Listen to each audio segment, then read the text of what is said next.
In 1830 Europe, a soldier named Antoine Norbert de Patek stood on the battlefield, not for power, not for glory, but for freedom. He fought in the Polish November Uprising, a war for independence from Russian rule. But the dream collapsed. Poland was crushed. Antoine barely escaped with his life, and nothing else. No money, no home, no country. At just 24, he was a refugee in Switzerland, homeless, jobless, stateless. He had lost everything except one thing: pride. To survive, he painted canvases, portraits, landscapes, anything to earn a few francs. But inside him, something stirred, something restless, mechanical, precise, a different kind of dream. One day, while walking the quiet streets of Geneva, he passed a watch shop. Inside, a watchmaker hunched over a tiny dial with surgical focus. Gears, screws, movements, time, tamed by hand. Patek stopped and stared and didn't move. That moment changed everything. He didn't speak the language. He had no formal training. But Antoine Patek threw himself into the world of watchmaking. He studied, he observed, and he partnered with a local watchmaker, François Czapek. In 1839, the two launched their first company, Patek, Czapek, and Cia.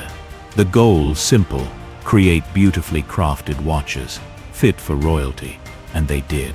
Their pieces caught the attention of nobility across Europe. But inside the company, cracks were forming. Patek and Czapek had different visions, different ambitions, and in 1845, the partnership ended. Patek stood at a crossroads, again, alone, nearly bankrupt, searching for a future. But fate had one more move to play. That same year, at the French Industrial Exposition in Paris, Antoine came across a technical marvel, a keyless winding mechanism, a system that allowed a watch to be wound and set using a small crown instead of a separate key. It was revolutionary, and the man behind it, a quiet, methodical inventor named Adrien Pilippe. Born into a family of watchmakers, Adrien had spent his life surrounded by tools, sketches, and ticking sounds. But he wasn't satisfied with tradition. He wanted to reinvent it. His mind worked like a movement itself, measured, precise, and endlessly curious. He had once said, "A timepiece should not just be built to impress the eye. It should be designed to serve generations." That mindset became the heartbeat of the company. He would soon help lead. When Patek met Adrien, he didn't just see an inventor, he saw a partner. Someone who valued not just what a watch was, but what it could become. And in 1851, the two men joined forces and renamed the company Patek Philippe and Company. Two men from two worlds, one a soldier, the other a silent genius, united by a belief. Watches shouldn't just tell time, they should tell stories. In the heart of Victorian England, Queen Victoria herself ordered a Patek Philippe timepiece, a tiny, elegant pendant watch adorned with diamonds. It was more than an accessory, it was a symbol. Soon the aristocracy followed. From British royals to French nobility, Patek Philippe became the language of status. But inside the workshop, it wasn't about luxury, it was about innovation. Adrien Philippe's inventions changed everything. The crown winding system, the slim pocket watch design, the precise lever escapement. Every year, the duo pushed boundaries, not to sell more watches, but to master the art of complication. And they did. In 1868, they created the first Swiss wristwatch, long before wristwatches were popular. In an era ruled by tradition, they chased the future. Even when the world resisted, their attention to detail was unmatched. Even the smallest screw was tested. Even the smoothness of the ticking was calibrated to perfection. For them, watches weren't products. They were personal promises to the future. But success, as always, came with trials. Patek's health began to fail. The years of war, displacement, and hard work had taken their toll. In 1877, Antoine passed away, leaving behind a company he had built from the ashes of exile. Adrien carried on alone for nearly 2 decades.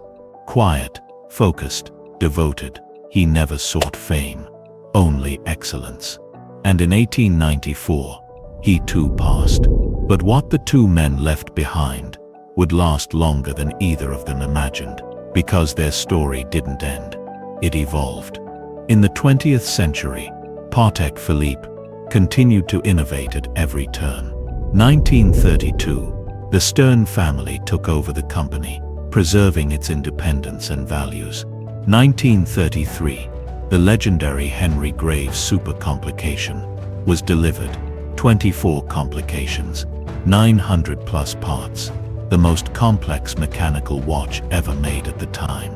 It wasn't just a watch, it was a universe on your wrist. 1976, the Nautilus was born, a luxury sports watch made of steel, in a world that worshipped gold. A bold move that redefined modern horology. 1999, the Sky Moon Tourbillon stunned collectors with its double-faced celestial complications.